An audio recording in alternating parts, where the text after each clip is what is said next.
It's day 29 and this is New Year's Green Lane. And one of the things that I didn't mention back when I was down at the camp was the threat to London's water supply. Up at the top of the hill there's a landfill site with known contaminants that have already seeped into the water table and closed the Ickenham pumping station, made the water there unfit for human consumption. And one of the things that the protesters have been concerned about around here is that HS2 have been conducting drilling down through the pollution pathway, through an area of known contamination and pollution, into the chalk aquifer. The chalk aquifer that no one really understands where it's going. And this is obviously a big concern. This is like a quarter of London's water, and we have not seen any hint whatsoever of a risk assessment, of the risk assessment that is required under the Water Frameworks Directive. We don't know what the risk is, apart from the fact that HS2 agreed in Parliament that they would indemnify Affinity Water, the water supplier in this area, against any losses. And the great thing is, great example of the fact that this is clearly messing about with the water supply is New Year's Bourne down here.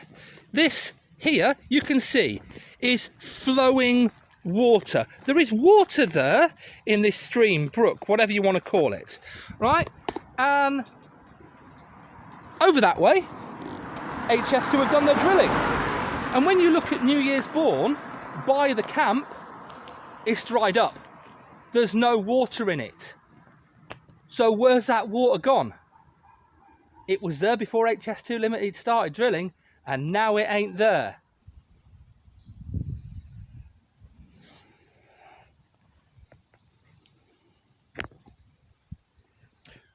This is, or rather was, until very recently, because it still looks pretty well mown, this was Ruislip Golf Club. And this is where the tunnel that takes HS2 under London will go. So yesterday we saw the tunnel coming out of the Chiltern portal at West Hyde, going over the Colne Valley on a viaduct, and then this is where it goes back underground. So as I said at the time, you know, it's like, oh, we'll get it out from the tunnels just where there's something worth wrecking.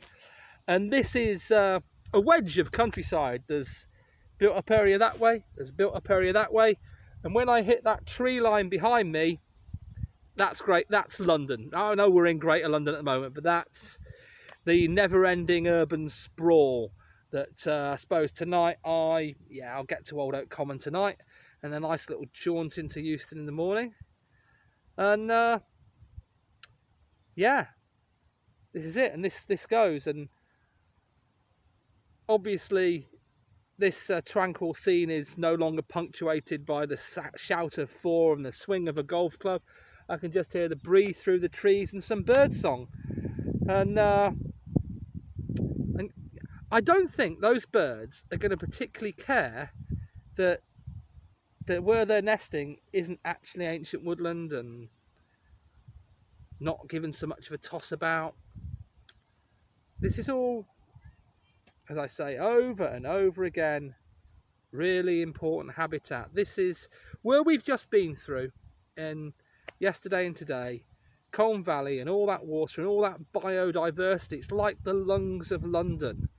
It's like an amazing resource, which you just thought, oh right, there's no houses there, brilliant, we can trash that because it costs less to trash if there's no houses there.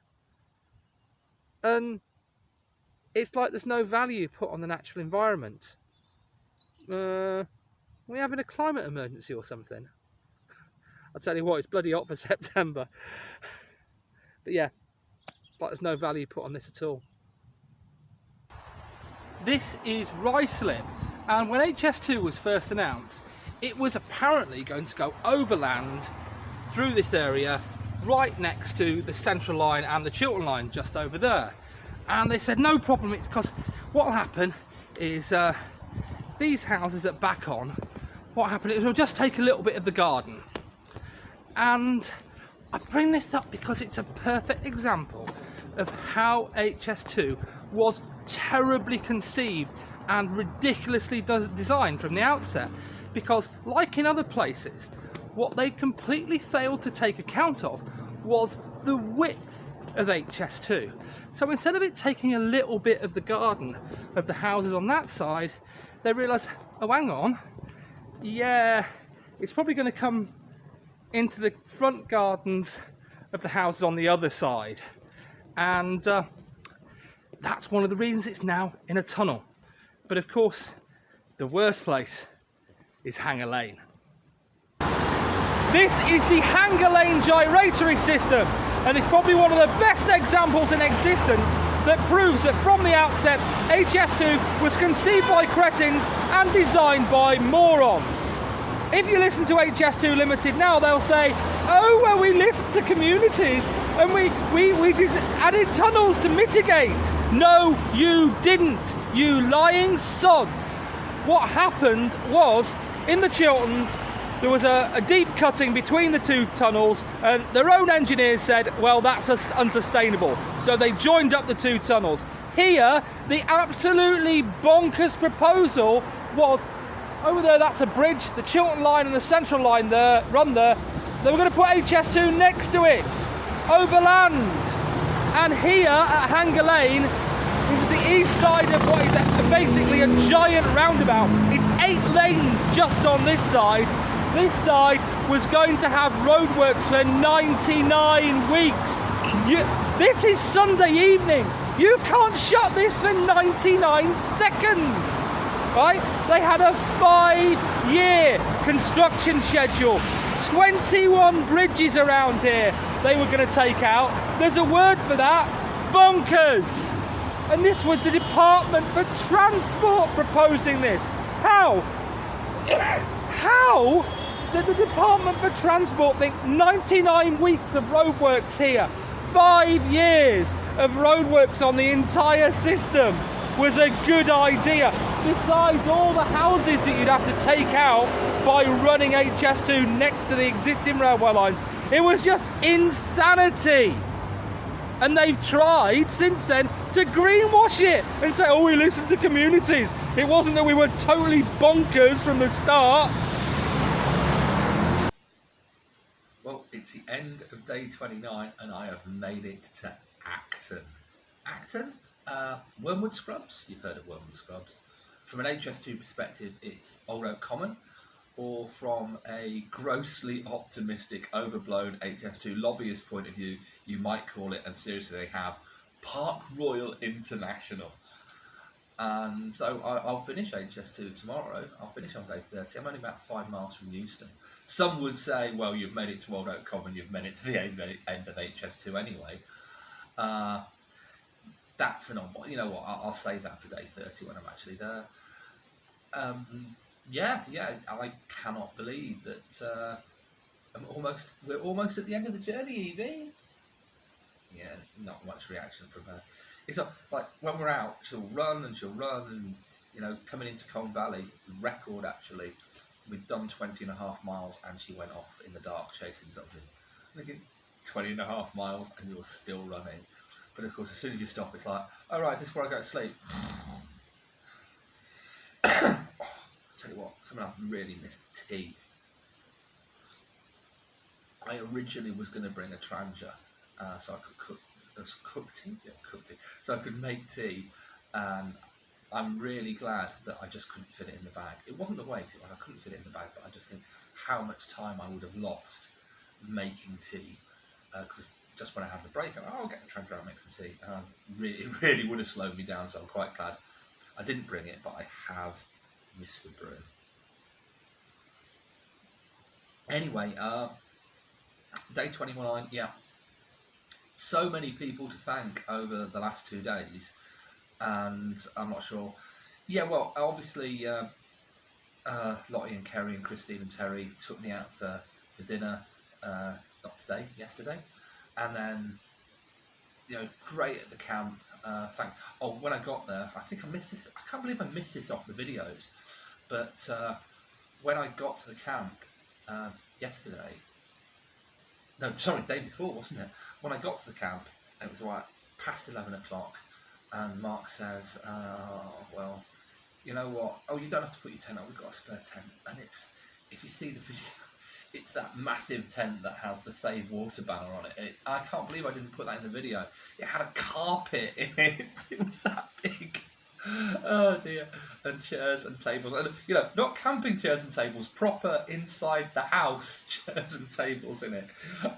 It's like it was basically like an office with a couple of sleeping compartments in the back and grass and a few thistles in it, I believe. Proper old 70s canvas tent. It was great. But yeah, so thanks not only to Mark for that, but everyone at the Colne Valley Protection Camp for not only the hospitality, but all the work that is being done there, and the fact that you're taking the effort to protect the environment, to protect the wildlife, and to highlight the destruction that HS2 will wreak, not just at Colne Valley, which is quite possibly the most biodiverse site, because it's so big and it's got the wetlands and it's got the ponds and it's got everything else that HS2 wrecks. And as a result, because there's so much enabling work, the one that's got the longest construction timetable and the most destruction. But not just there, but everywhere, because every site is valuable, and there are some very, very valuable sites. And the work that's happened at Colne Valley is inspiring people, and hopefully it better inspire people a bit quick, because we've got about 3-4 weeks, possibly not even that long, before the widespread decimation of vegetation happens. So thank you very much to everyone, not just for putting me up, but for all the work that you've been doing. In fact, everyone along the line, thank you so much for the work that you've been doing in your communities.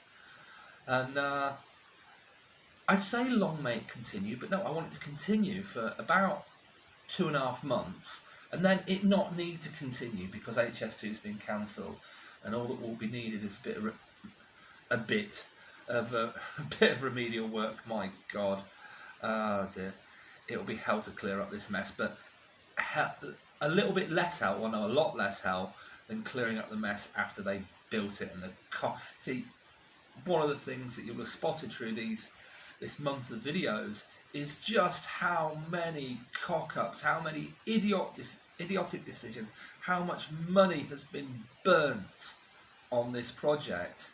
And and that's already, and if it were to go ahead, it'd just be a catalogue of greater disasters. And of course, no one in charge cares, because the more money that's spent, the more money the contractors make. And HS2, the contractors' revolving door employment policy. No, this is why there's no cost control. Why does no one understand this in government? You cozy up to the people who are making money out of building it. You give them a big chunk of control, and all of a sudden, oh, is it going over the budget all the time? It's anyway. I've got to the wittering stage, so it's time to say, next stop, Euston. Well, actually, next stop, Old Oak Common. Stop after that, Euston.